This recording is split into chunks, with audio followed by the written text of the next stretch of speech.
Terapia sistémica o teoría general de los sistemas. Existen multitud de corrientes o escuelas psicológicas, y esto tiene su explicación en la diversidad de problemas y tipos de personas. Por ello, todas ellas pueden resultar eficaces en un momento dado, en un problema determinado y en una persona concreta.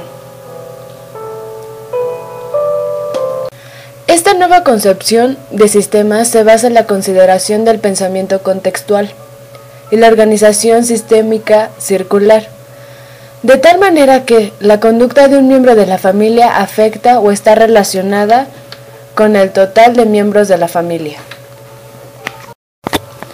Objetivo: relaciones, especialmente relaciones familiares, se tienen en cuenta de forma bidireccional. Método de estudio: metateorías. Los psicólogos podrán basarse en diferentes corrientes como el psicoanálisis, el conductismo, etc. Terapia: se utiliza frecuentemente en la terapia familiar. Historia de la psicoterapia sistémica. A finales del siglo XX se presentó un nuevo paradigma científico, el modelo reduccionista o mecanicista. Aísla los elementos de un universo observado para analizar con el fin de predecir su comportamiento individual. El nuevo paradigma sistémico enfatiza en no aislar necesariamente los elementos, sino relacionarlos entre ellos con el fin de comprenderlos en su interacción contextual y consigo mismos.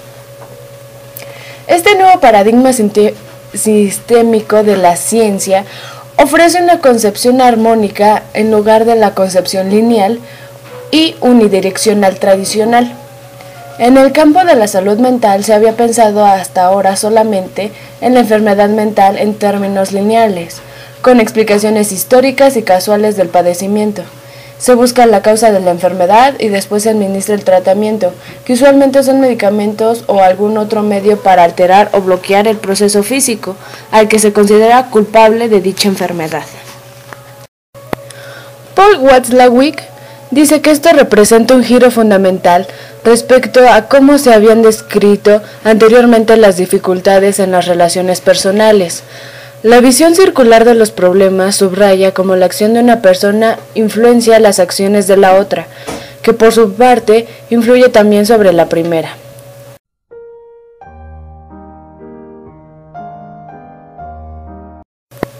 De esta manera, el terapeuta, en el proceso terapéutico, únicamente introduce diferencias significativas donde pueden surgir nuevas perspectivas compartidas para lograr el objetivo terapéutico. Los cambios que resulten del proceso terapéutico se ven como logros de la familia y el fruto de sus esfuerzos y cohesiones. A finales de la década de 1930 se independiza como disciplina con fundamentos teóricos.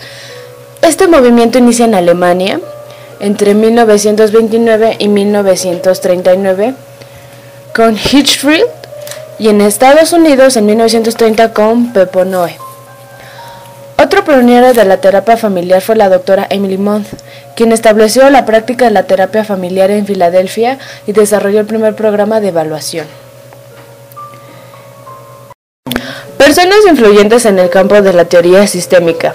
Adler pensaba que el sentimiento social era una cualidad fundamental de la personalidad que se heredaba en el plano biológico, pero que se hallaba enormemente influido por el modelo imprimido por la familia. Adolf Meyer creía que para comprender las alteraciones mentales, el psiquiatra debía conocer el medio sociofamiliar del paciente y considerar la enfermedad como una adaptación de la personalidad global.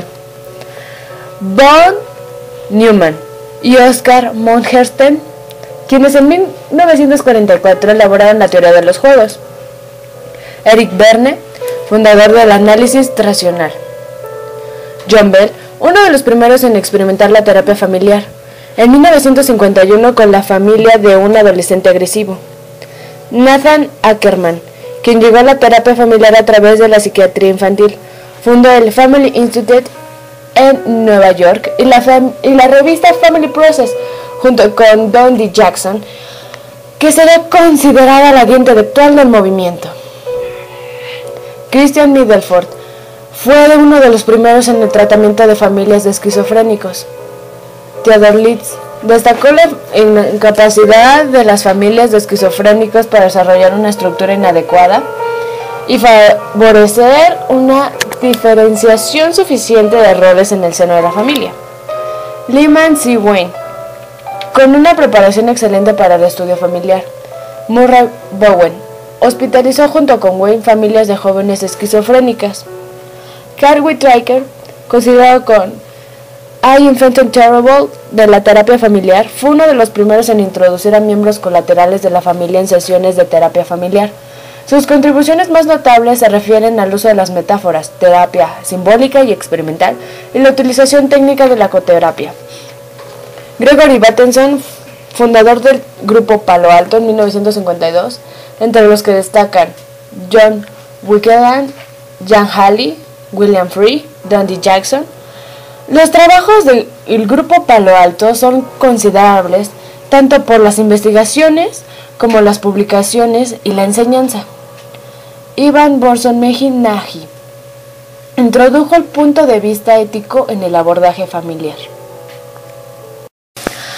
Así tenemos diferentes modelos teóricos. El modelo biológico es el más médico, pues explica esencialmente la psicopatología en términos de perturbaciones orgánicas y bioquímicas del funcionamiento cerebral. El modelo conductista considera que los comportamientos humanos son adaptativos, adquiridos y mantenidos por mecanismos de aprendizaje. Su evolución más reciente es la rama cognitiva. El modelo psicodinámico no tiene una verificación cuantificable. Explica la personalidad humana como una constelación de fuerzas intrapsíquicas que se reflejan en pulsaciones, las necesidades, los rasgos y las aptitudes específicas del individuo. Modelo ecosistémico. Surge de la ecología, la teoría de sistemas, la cibernética y la teoría de la comunicación. Considera al individuo en su entorno inmediatamente significativo. Contexto familiar, sociocultural, económico. Las alteraciones mentales del sujeto se consideran en cuestión con una conexión con los comportamientos y las expectativas de miembros del contexto en el cual evoluciona. Actualmente, la aplicación clínica más elaborada del modelo ecosistémico es la terapia familiar. Las raíces de dicho modelo las podemos situar en la tradición chamánica, conservando la consideración holística despojada de su significación mágica y animística, en la concepción hipocrática de la cual conserva la exigencia científica. Sistema. Conjunto de elementos de interacción dinámica, en el cual el estado de cada uno de los elementos está determinado por el estado de cada uno de nosotros. Miller, 1978. Es un método que nos permite unir y organizar los conocimientos con la intención de una mayor eficacia de acción. Sistema abierto. Sistema que intercambia materia, energía, información con su entorno porque interacciona permanentemente con él. Lo contrario es el sistema cerrado, en donde no se puede modificar el entorno, pero tampoco se deja modificar por él. El ecosistema es un conjunto de sistema-entorno y la interfaz es el estudio de las relaciones entre el sistema y el entorno. Organización. De un sistema debe considerarse bajo los aspectos estructurales, límite o frontera, los elementos, una red de comunicación y transporte, un almacén o reservorio de stock con sus 4 componentes, y los aspectos funcionales, los flujos, los centros de decisión, los bucles de retroacción, las desviaciones y sus características. Comunicación.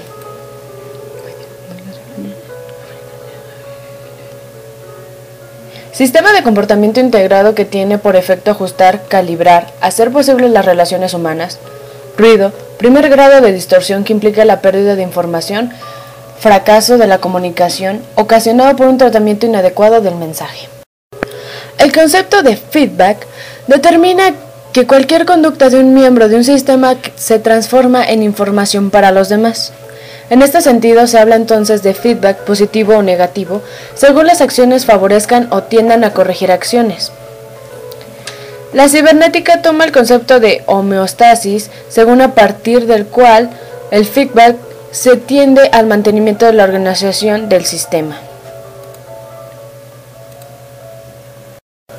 Se toma partida de un axioma básico. Es imposible no comunicar. En este sentido, todo compartimiento de un miembro de un sistema tiene un valor de mensaje para los demás. Incluso el silencio, la mirada o la indiferencia dirán: prefiero ignorarte, pero siempre comunican algo.